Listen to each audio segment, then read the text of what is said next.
안녕하십니까, 묘원입니다.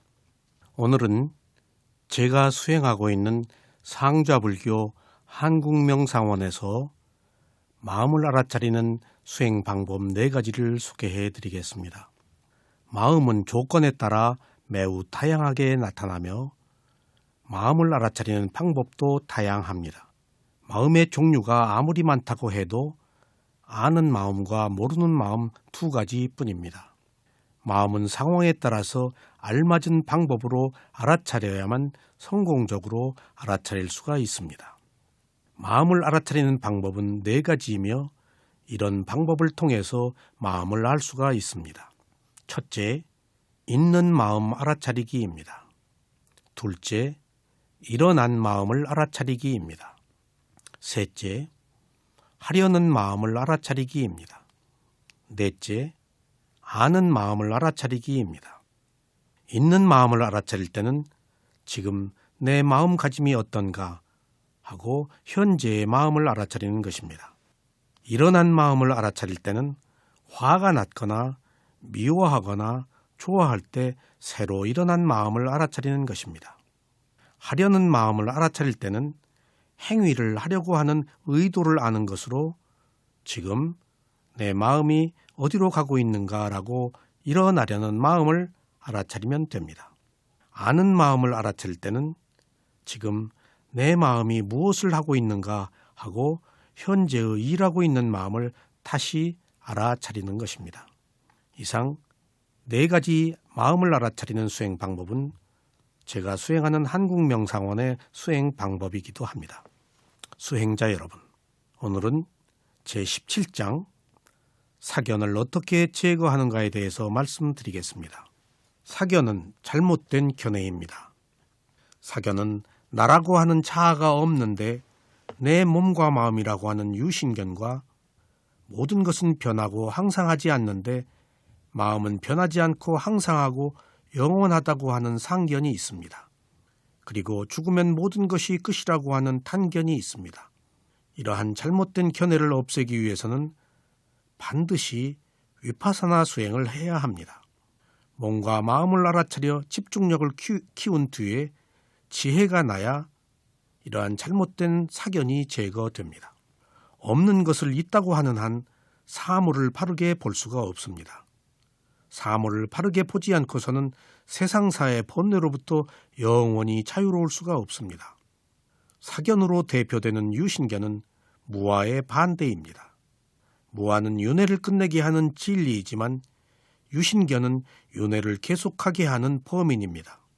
그런데 이 유신견은 단순한 윤회를 만들게 하는 것이 아니고 고통뿐인 비참한 세계에 떨어져 살게 하는 것이 바로 문제인 것입니다. 부처님께서는 비참한 존재계인 지옥에 떨어지게 하는 근본 원인을 제거하고 뿌리 뽑아야 한다고 말씀하셨습니다. 이러한 근본 원인이 바로 사견입니다. 사견을 가지고 있는 사람들은 살아있는 것들의 생명을 빼앗고 훔치고 삿된 음행을 하고 부모를 살해하거나 심지어 부처님의 몸에 상처를 내서 피를 흘리게 하는 큰 죄를 저지르고도 아무런 양심의 가책을 느끼지 못합니다.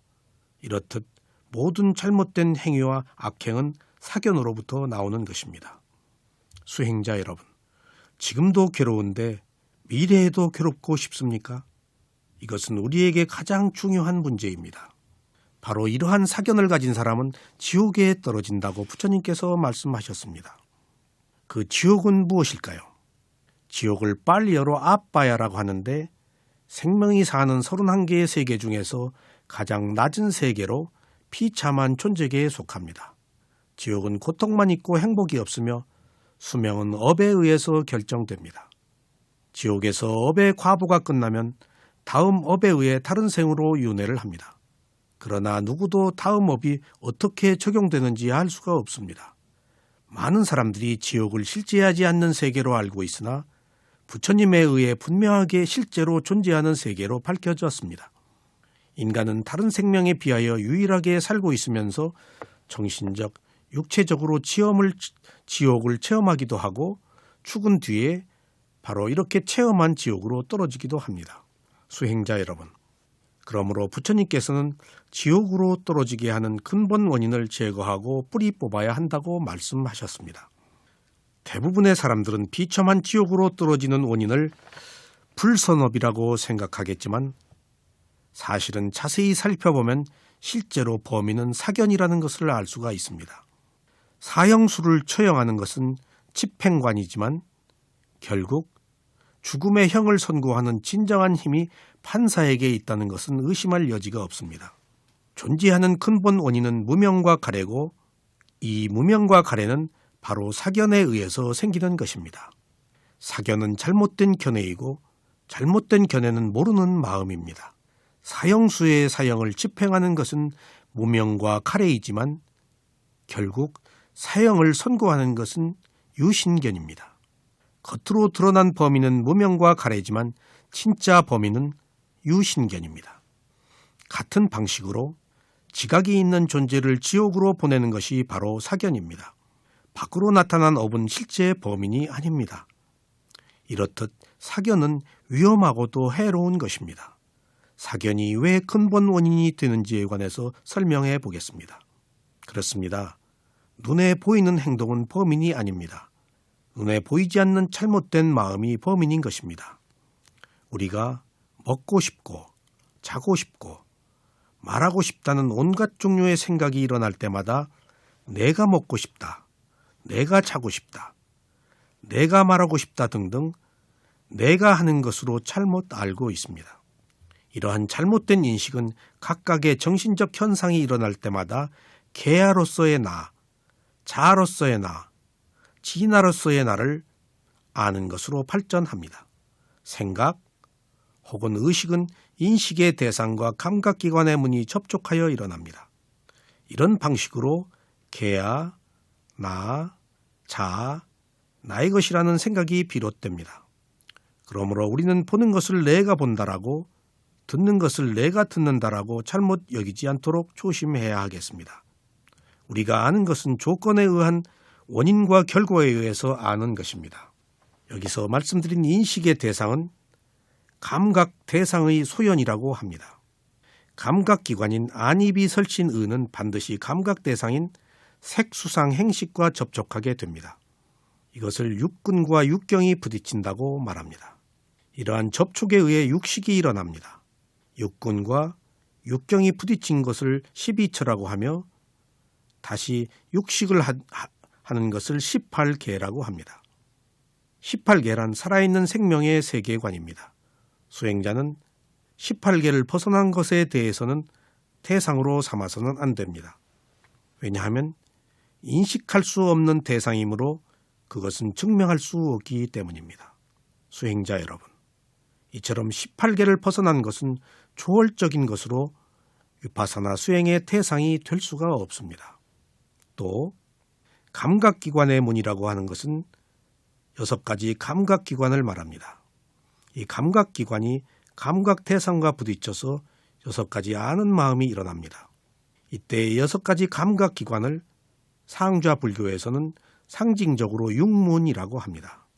위파사나 수행은 알아차림을 감각기관의 문에 둡니다. 이렇게 알아차렸을 때 알아차림이라는 문지기가 지키기 때문에 탐진치라는 도둑이 들어올 수가 없습니다. 그러나 감각 대상의 마음이 부딪히면 대상에 대해 차별이 일어나서 탐진치에 빠져서 몸과 마음을 도둑이 지배하게 됩니다.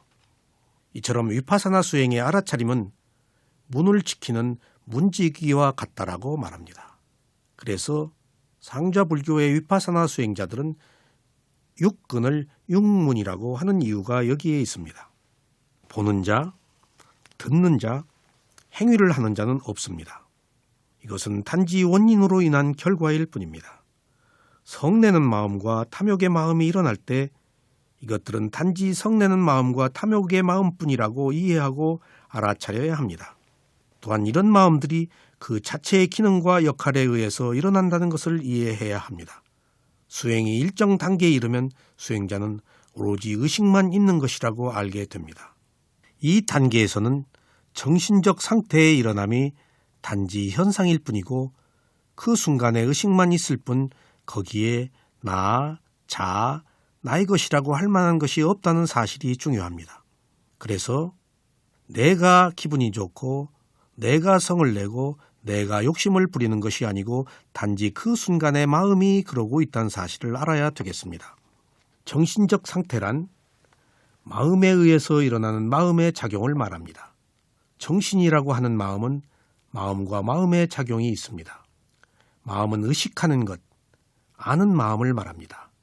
마음의 작용은 수상행을 말합니다. 이때 정신적 상태는 느낌, 지각 또는 마음에 의해서 일어난 모든 행위를 일컫습니다. 수행자 여러분, 이러한 상태에 이르기 위해서 수행을 해야 하며 위파사나 수행을 통해서만이 이러한 것들을 바르게 알 수가 있습니다. 한편 질투심이나 보시에 대한 생각 등 어떤 생각이나 의식이 떠오를 때에도 그것은 단지 정신적 상태일 뿐이라고 이해해야 하겠습니다.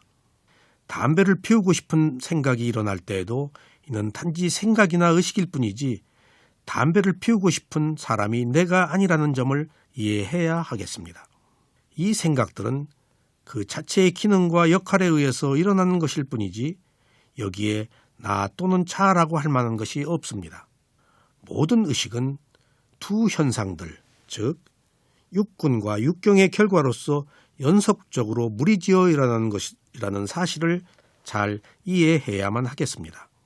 우리가 안다는 것은 모두 감각기관과 감각 대상의 부딪힘을 통해서 일어나는 것뿐이지 그 외에 어떤 것도 개입될 수가 없습니다.